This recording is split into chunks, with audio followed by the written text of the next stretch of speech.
An obvious fact about modern billionaires is that a majority of them make their money from tech-inclined businesses. But formerly, the world was dominated by oil, and everything the society produces, from trains, ships, and tractors, depended on oil. For such an important product, several giant companies should be competing for market shares, right? Well, that wasn't the case, as the vastly used product was monopolized by one man, who went on to become the richest man in history. The most shocking fact is that this man is arguably part of the few men who controlled the world during his lifetime. Let me introduce you to John D. Rockefeller, one of the richest men in history, with a net worth of over $1 trillion. Before we get into the full details, kindly give the video a thumbs up, and don't forget to subscribe to the channel for more premium content. Now, let's get into it. Rockefeller is a household name. Even though the family has taken a backseat in the last decade, their importance and wealth distribution cannot be overemphasized. The Rockefellers, however, appear on all search results involving power, money, and of course, fame. To know how rich this family is, let's take it back to when the Rockefeller family became one of the richest families in the United States.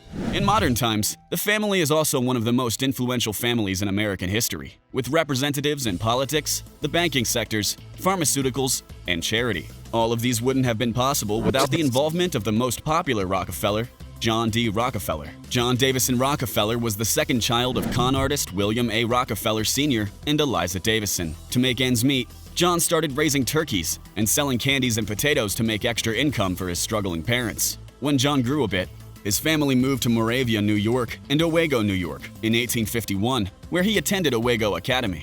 In 1853, his family moved to Strongsville, Ohio, where he attended Cleveland Central High School, the first high school in Cleveland.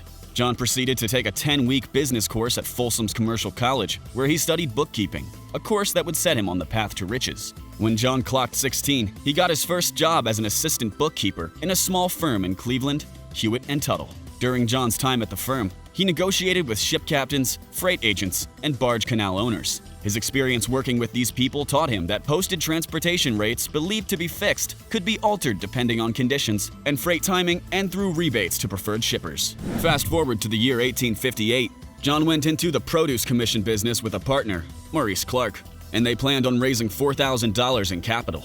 During this time, John only had $800 in savings and had to borrow an extra $1,000 from his father at 10% interest. John went steadily ahead in business from there, making money each year of his career.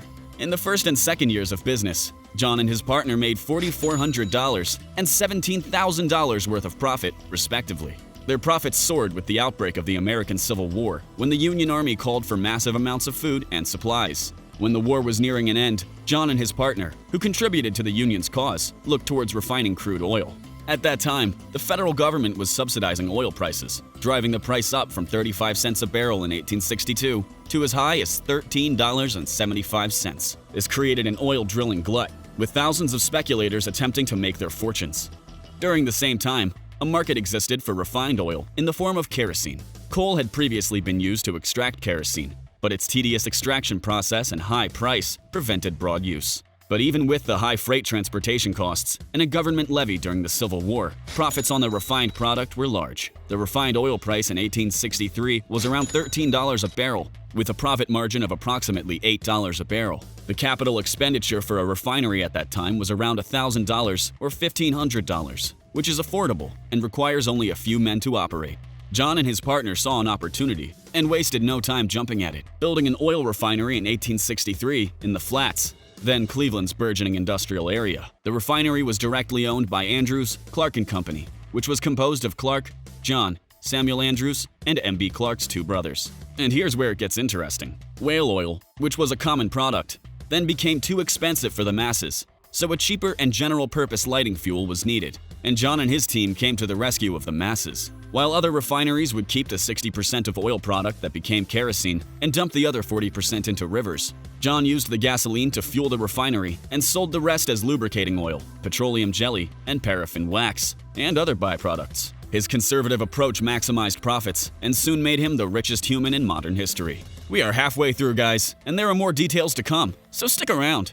If you're enjoying this video, kindly hit the like button, and don't forget to subscribe to the channel if you've yet to do so. By February 1865, John paid the Clark brothers off and established the firm Rockefeller and Andrews, a decision that determined his career and that of all of the Rockefellers around the world. John borrowed heavily, reinvested profits, adapted rapidly to changing markets, and fielded observers to track the quickly expanding industry. By 1866, John's brother, William Rockefeller Jr., alongside Henry Flagler, built another refinery in Cleveland and brought John into the partnership. John's already booming refinery merged with William's refinery and continued the practices of borrowing and reinvesting profits, controlling costs, and using refineries' waste. And in no time, the firm owned 2 Cleveland refineries and a marketing subsidiary in New York. It was the largest oil refinery in the world. John, William, and Henry Flagler partnered to make Cleveland refineries one of the top refineries in the United States. In 1870, John Rockefeller opted out of the Cleveland partnership and founded the Standard Oil Company,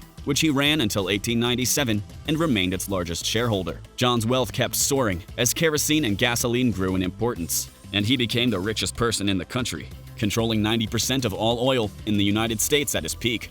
Aside from the money, John was known in every nook and cranny of the country. He gained enormous influence over the railroad industry, transporting his oil around the country. John's oil was used throughout the country as a light source until the introduction of electricity and as a fuel after the invention of automobiles. His company, Standard Oil, was also the first great business trust in the United States. John revolutionized the petroleum industry through corporate and technological innovations and was instrumental in widely disseminating and drastically reducing the production cost of oil. Although John was for the masses and he helped make sure oil became a commodity everyone could afford, his company and business practices came under criticism from journalists and writers alike. Unfortunately, his company was dismantled for violation of federal antitrust laws in 1911 by the Supreme Court. In accordance with the court's ruling, Standard Oil was divided into 34 separate entities, which included companies that became Chevron Corporation, ExxonMobil, and other notable companies that still have the highest level of revenue in the world. Fortunately for John, it turned out that the individual segments of the company were worth more than the entire company when it was one entity. The sum of the parts was worth more than the whole. As shares of these doubled and tripled in value in their early years, John became the United States of America's first billionaire,